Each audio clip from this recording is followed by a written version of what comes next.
Hey guys, welcome back again to my channel. This is Angie Pretty Journey. Ayan guys, so ngayon kung nakikita nyo, ay magluluto tayo ng paksiw na pata. So ayan guys, hinugasan natin ang ating pata and then pinakuluan natin siya.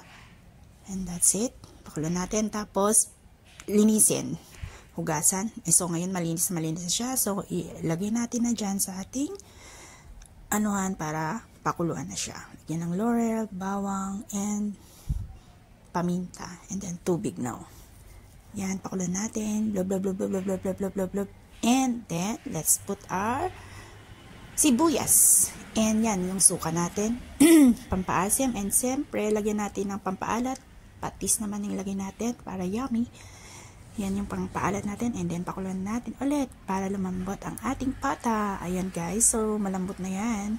Kikita natin, ano-ano na. So, lagyan natin ng brown sugar. Depende yan sa inyo kung gusto ninyong digdagan ng ng tamis. Yan. At saka Ajinomoto, betchin. Yan. So, malambot na yan guys. Yan. So, pakuluan pa din. Lagyan natin ng green chili.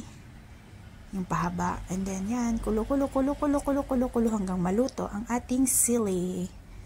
Yan. So, kikita natin. Yan na yung sabaw niya. O, malambot na yung ating pata. So, yummy, di ba guys? So, yan, pwede na. Luto na yung sili. So, pwede na tayong kumain. Malambot na yan.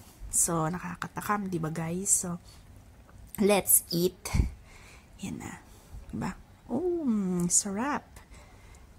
Sana nag-enjoy kayo sa aking, video. Sige, kain na tayo. Yan, kain. Yan ang sabaw natin. Sarap! My God.